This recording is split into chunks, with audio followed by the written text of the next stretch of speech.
മുമ്പ് ശ്രീ ഷാബു പ്രസാദ്, ഇതാ ഞാൻ ഈ വിശദാംശം, അതായത് ഐക്യരാഷ്ട്രസഭയിലടക്കം സുരക്ഷാ കൗൺസിലിലടക്കം പാകിസ്ഥാൻ ഒറ്റപ്പെടുന്നു എന്നുള്ളതാണ് നമ്മുടെ ചർച്ചാ വിഷയമെങ്കിലും ഇപ്പോഴത്തെ ഒരു ഡെവലപ്മെന്റ് നമുക്ക് പറഞ്ഞു പോകാതെ വയ്യ.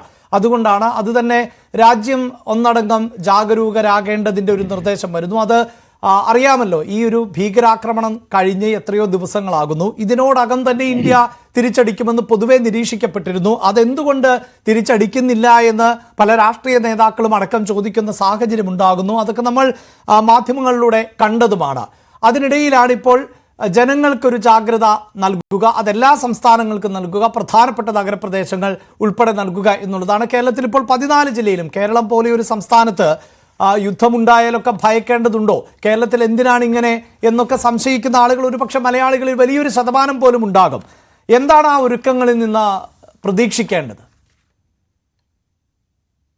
നോക്കൂ അഭിലാഷേ, ഇപ്പൊ ആൾക്കാർ ചോദിക്കുന്നു എന്തുകൊണ്ട് തിരിച്ചടിക്കുന്നില്ല, എന്തുകൊണ്ട് നമ്മളൊന്നും ചെയ്യുന്നില്ല എന്നീ ചോദിക്കുന്നവരോടുള്ള ഉത്തരം 2 തരത്തിലുള്ള ചോദ്യമാണ് ഈ വരുന്നത്. 2 ഒന്ന്, ഈ വ്യക്തമായ രാഷ്ട്രീയ ഉദ്ദേശത്തോടുകൂടി, രാഷ്ട്രീയ ലാഭത്തോടുകൂടി, രാഷ്ട്രീയ താല്പര്യത്തോടു കൂടിയുള്ള ചോദ്യങ്ങൾ.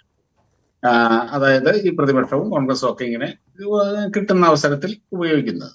മറ്റൊന്ന്, സാധാരണക്കാര്, വളരെ സാധാരണക്കാര്, ഇത്ര ദിവസമായി എന്താ ഒന്നും ചെയ്യാത്തത്, എന്തൊരു കഷ്ടമാണിത് എന്ന് ചിന്തിക്കുന്നു. ഇങ്ങനെ 2 വിഭാഗമാണ്. നോക്കൂ, ഈ യുദ്ധം എന്ന് പറയുന്നത് തോക്കും ബോംബും മാത്രം ഉപയോഗിച്ചുള്ളതല്ല. ഈ സംഭവം ഉണ്ടായി പിറ്റേ ദിവസം മുതൽ നമ്മൾ യുദ്ധം തുടങ്ങിക്കഴിഞ്ഞു.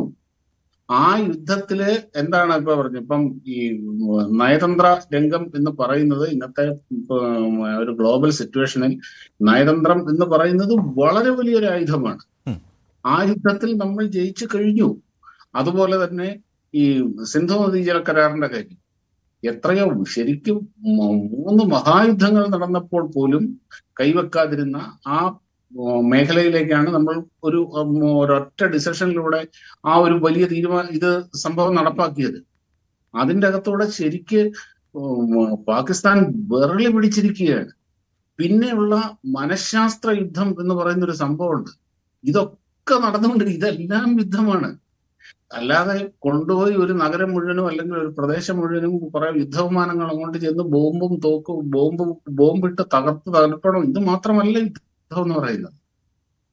ആ രീതിയിലുള്ള വലിയ ഒരു യുദ്ധം അല്ലെങ്കിൽ അങ്ങനെയുള്ള ഒരു മിലിറ്ററി ആക്ടിവിറ്റിക്ക് മുമ്പ് ചെയ്യേണ്ട ഒരുപാട് കാര്യങ്ങളുണ്ട്. നോക്കൂ, ഇപ്പൊ 1971 യുദ്ധം നടന്നത് നവംബർ അവസാനം ഡിസംബർ ആദ്യമായിട്ടാണ് ആ യുദ്ധം നടക്കുന്നത്. അതിനെത്രയോ മുമ്പ് ഒരു 6-7 മാസം മുമ്പ് തന്നെ നമ്മുടെ സേനകൾ അതിനുള്ള തയ്യാറെടുപ്പുകൾ ആരംഭിച്ചിട്ടുണ്ടായിരുന്നു. അന്നത്തെ ഫീൽഡ് മാർഷൽ മനേക്ഷ അദ്ദേഹം, നമുക്ക് യുദ്ധത്തിന്റെ സമയമായിട്ടില്ല, മഴക്കാലം വരുന്നു, അതുപോലെ ഇത് സജ്ജമാക്കേണ്ടതുണ്ട്, അങ്ങനെയൊക്കെ ഒരുപാട് കാര്യങ്ങൾ ഇന്ദിരാഗാന്ധിയോട് പറഞ്ഞ് സേന പൂർണ്ണ സജ്ജമായതിനു ശേഷം മാത്രമാണ് തുടങ്ങുന്നത്. അതായത് അല്ല ഒന്ന് പറഞ്ഞ് ഇപ്പം അദ്ദേഹം മേജർ രവി പറയുന്നത് ഉത്സവപ്പറമ്പിലെ അടിയല്ല ഇത്. ഇതിന്റെ അകത്ത് ഒരുപാട് കാര്യങ്ങൾ നമ്മൾ ശ്രദ്ധിക്കാനുണ്ട്. അതുപോലെ മറ്റൊരു വലിയ മേജർ ടാസ്ക് ഇപ്പം ഞാൻ മനസ്സിലാക്കുന്നത്, പ്രധാനമന്ത്രി നമ്മുടെ സേനകൾക്ക് കൊടുത്തിരിക്കുന്ന ഒരു ടാസ്ക് ഏറ്റവും വലിയ വളരെ പ്രയാസമേറിയതാണ്. അതായത് ഒന്ന്, നമ്മുടെ ജവാന്മാർക്ക് കാഷ്വാലിറ്റി ഉണ്ടാവരുത്, 0 കാഷ്വാലിറ്റി അല്ലെങ്കിൽ മിനിമം കാഷ്വാലിറ്റി. മറ്റൊന്ന്, പാകിസ്ഥാനിലെ സാധാരണ ജനങ്ങൾക്ക് അവർക്ക് പ്രശ്നം ഉണ്ടാകരുത്, കഴിയുന്നത്ര പ്രശ്നം ഉണ്ടാകാതെ നോക്കണം. ഇത് 3, ഭാരതം ഇന്ന് ലോകത്തിലെ 4ാമത്തെ സാമ്പത്തിക ശക്തിയായി.